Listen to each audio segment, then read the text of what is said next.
Bugay yung bata ka ha. Bugay kay ka ha. Bugay.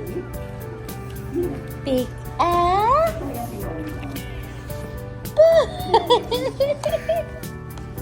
No.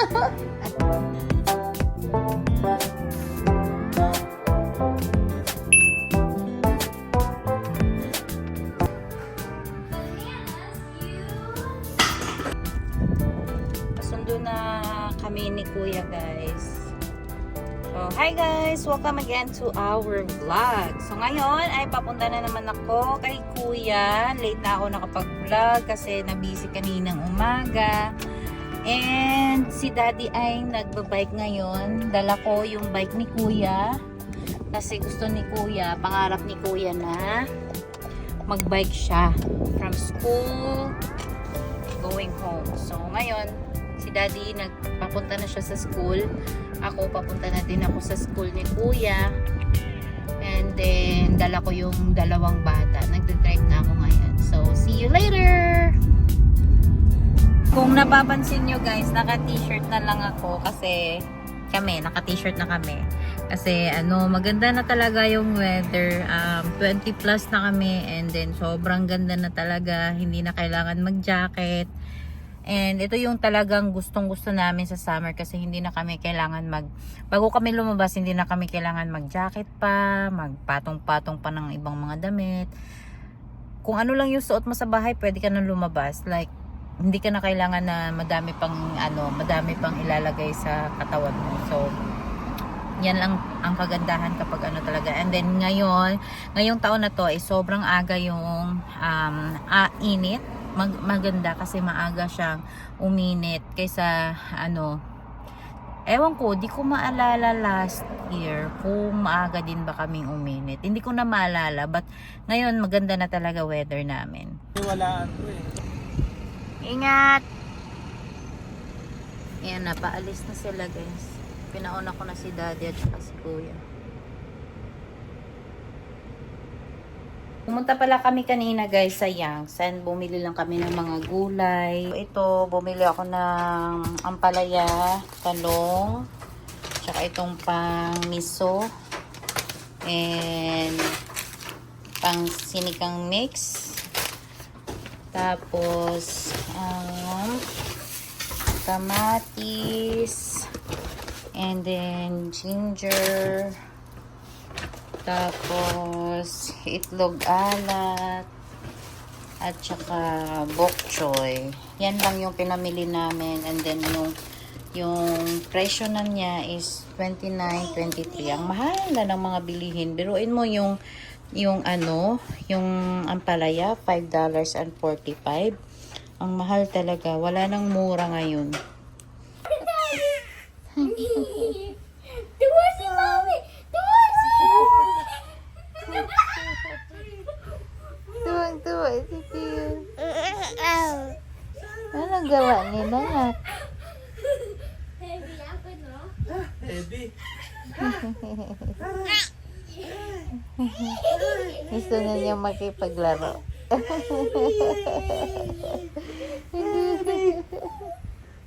Gusto na sumali ni Pio. Gusto na sumali ni Pio. Ay, kawawa naman na po. Tapos na yung sinaing ko guys. Ito, naiwan lang ni Daddy dito kasi nagmadali na siya. Kanina bumili kami ng bicho na tinapay. Nalimutan niya, kaya binaba pa namin. Nagmadali kami bumaba kanina. Bitbit ko yung mga bata para may abot ko sa kanya. Buti naalala niya, nalimutan niyang dalhin. Ang hirap bitbitin yung mga bata pag nagmamadali kasi gaya kanina, si Elisha, inano ko na lang siya diretso. Kaya ngayon, matutulog din kami ng aga kasi umalis na si Daddy. Pero nag-aayos muna ako saglit dito sa bahay. Kasi makalat na naman yung bahay namin.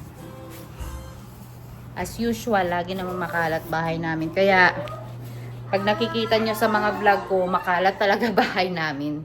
Hindi ko talaga yan tinatago kasi as in makalat talaga bahay namin. Kahit gustuhin ko pa man na malinis yung bahay namin, hindi talaga kaya kapag may bata.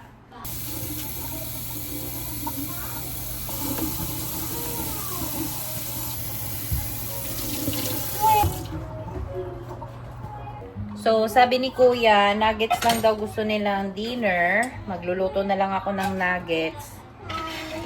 Kasi hindi ko din, wala akong maisip ngayon kung ano yung uulamin namin. Kasi meron pa naman akong tirang adobo dito. Okay na sa akin. Yan, luto ko yan kahapon. Yan na lang luluto. Ay, yan na lang yung kakainin ko. Kasi yung mga anak ko, ayaw nila eh. Si Elisha gusto, pero si Kuya hindi siya gaano kumakain kapag ano, ganyan. Gusto niya sabaw-sabaw lang. Maarte yung kuya ko. Maarte. Pero maarte na matakaw. Tignan nyo guys. Tignan nyo yung paligid namin. Kung ano yung mapapansin nyo. Nag-green na yung mga puno. Ayan o. Nag-green na sila. Ayan. Especially yan o. May mga dahon na. Tapos ayan. Kaunti. Nag-green na. Maganda na naman tumambay dito sa ano, sa labas kasi nga maganda na yung weather namin. Meron na kaming 31 degrees.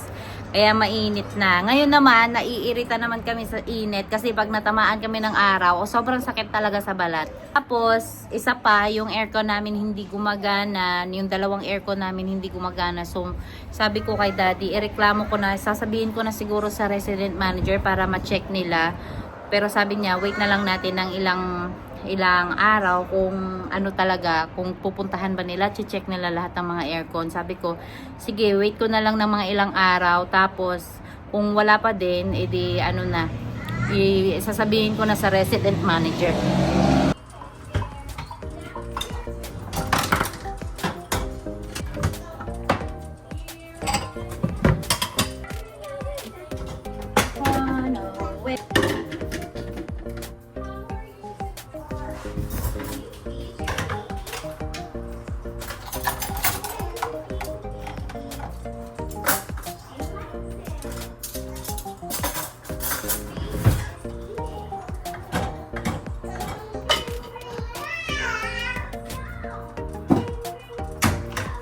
Galit na naman si Pio Gabriel, yung anak ko. Nagagalit na naman siya. Alam nyo guys, nanood ako sa vlog ni Carla Estrada na ano, in-interview siya ni OG. Kaya pala talaga si DJ, napaka down to earth na tao, napaka down to earth na bata.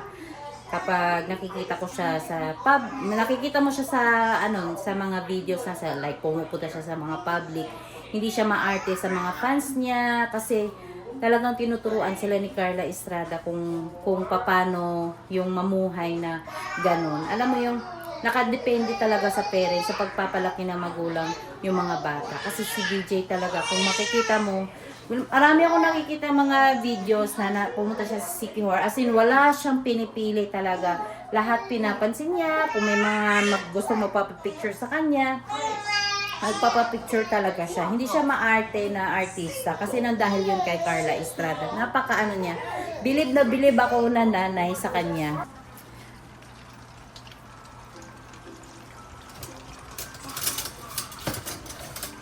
Kaya tignan niya si DJ. Talagang inaangat siya ng Panginoon. Kasi, ano napaka mabait na bata Hindi ko man siya kilala personally, but kung makikita mo siya talaga outside of the showbiz, like kahit sa mga picture, mga videos lang ng mga ibang tao, alam mo yun, makikita mo siya na mabait talaga na bata. Kahit dati pa, nung sila pa ni Catherine, di ba pag dinudumog sila ng tao, talagang nagagalit siya kapag inaano yung mga fans niya, nagagalit siya kapag ginagano ng mga security guard niya kasi ayaw niya na ginaganon yung mga tao. Nang dahil yun kay Carla Estrada, grabe ang ano niya, ang galing niya na nanay. Kahit na alam mo, kahit na mag-isa niya tinaguyod yung mga anak niya, napakabait niya. No, bait-bait naman. Opo, may ginagawa pa si Mami. Opo, may ginagawa pa. Opo. Aray, aray!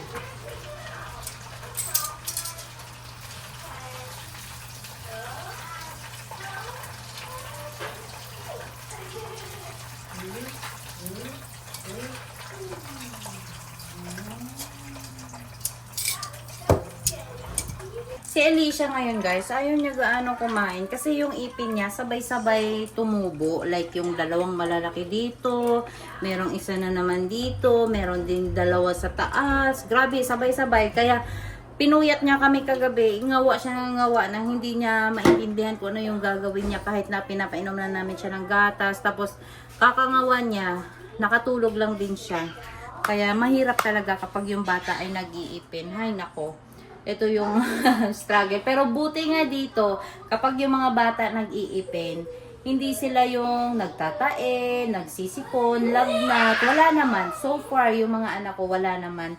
Si Alicia, wala. Si Pio, hindi ko pa alam kasi wala pa, hindi pa naman siya nag-iipin. Pero si Alicia, so far, wala. Wala siyang problema kapag nag-iipin. Dali na, kain na. Papakainin ko na si Kuya. Si Alicia, susubuan ko lang.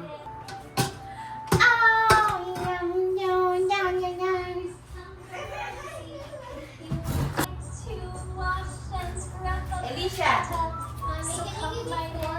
Dali na! Come here! Ah!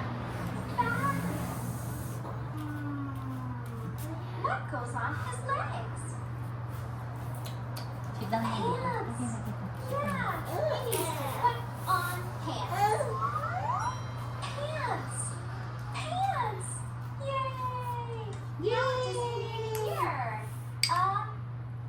Shirt. Say shirt with me. Shirt! Now he has a shirt. Now he has a shirt. What? Yun pala guys, no? Ito yung isa sa ano na realize ko.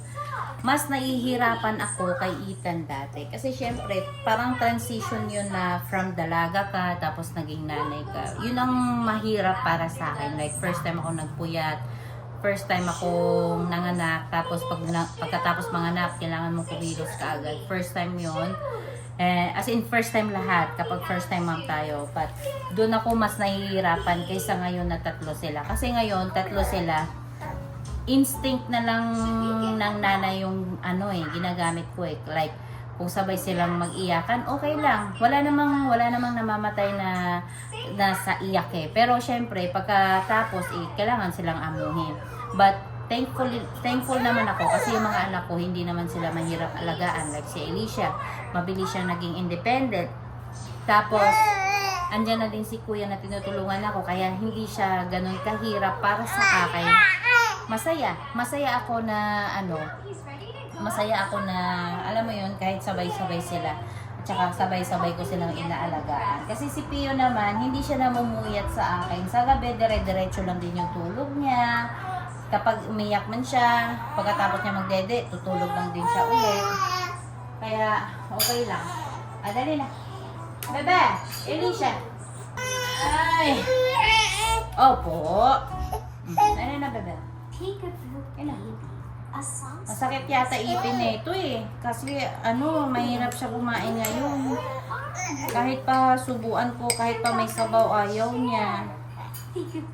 Masakit yung gums niya ngayon. Alicia. Kahit yung mga cookies niya, ayaw niyang kainin. Na siya ngayon. Hala, nagpuputs ka man, uy! Nagpuputs man yung baby. Can you please get the wipes and the diaper mo ng Pio? Kasi tumagos na yung the wipes at saka diaper. Please. You're behind the teddy bear. Peekaboo. Yay! Tumai si bebe. I love Naanonghan si mami. Tumai ang bebe namin. that was so much. Ew! That's a lot! Can you please get off the baby brother anak sa cabinet niya?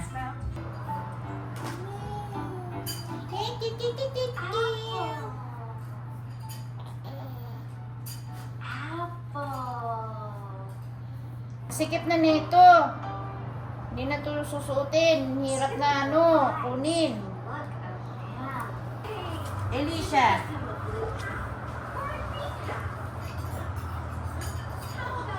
Elisha. Come here.